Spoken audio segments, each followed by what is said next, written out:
नमस्कार मित्रों, यांचा अवान्तर यूट्यूब चैनल पर आपका स्वागत है। अगर आप हमारे इस चैनल पर नए हैं तो इस चैनल को सब्सक्राइब करें, लाइक करें, शेयर करें और बेल आइकन को दबाएं।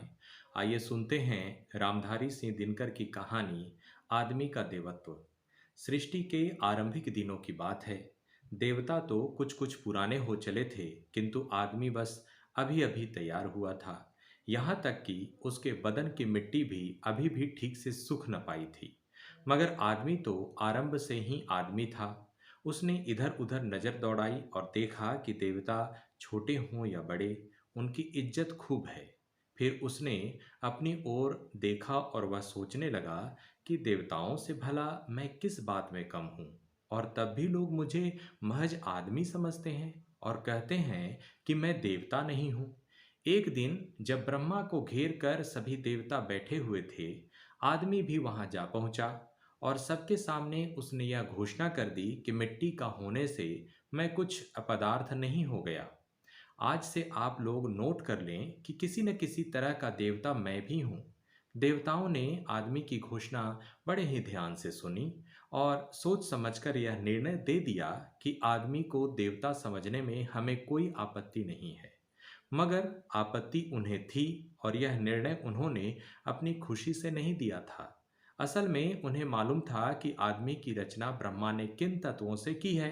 वे स्वर्ग में यह भी सुन चुके थे कि ब्रह्मा जिस नए जीव की रचना कर रहे हैं वह बड़ा ही अपद्रवी है।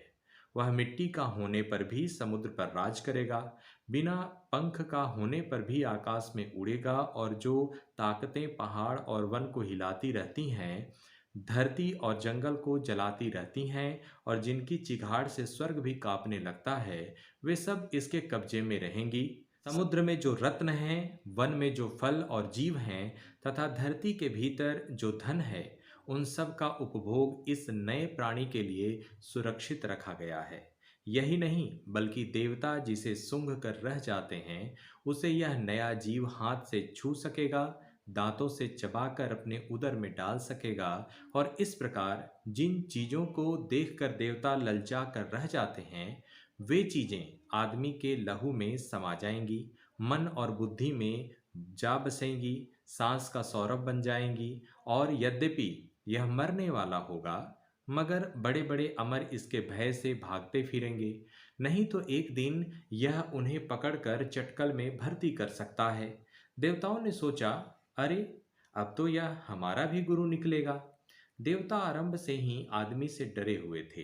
इसलिए आदमी ने जब यह कहा कि एक तरह का देवता मैं भी हूं, तब वे उसके इस दावे को झुठला नहीं सके।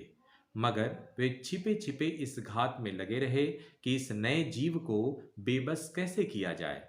निदान यह निश्चित हुआ कि आदमी का देवत्व चुरा लिया जाए, और इस विचार के आते ही देवता खुशी से उछल पड़े और सोए हुए आदमी का देवत्व चुरा कर देवताओं ने उसे अपने पास कर लिया। लेकिन फिर तुरंत उनका चेहरा उतर गया, क्योंकि एक देवता ने सवाल किया, अगर आदमी इतना धूर्त और सयाना है, इतना प्रतापी और शक्तिशाली है, तो फिर उसका देवत्व चुरा कर रखा कहाँ जाएगा? आकाश और पाताल, आदमी तो दोनों जगह घूमेगा। रह गई धरती, उस पर तो आदमी का रात दिन का वास है। और अगर यह कहो कि कोई देवता उसे अपनी मुट्ठियों में बंद किए रहे, तो हम में ऐसा कौन है जो इस नए जीव से दुश्मनी मोल ले ले?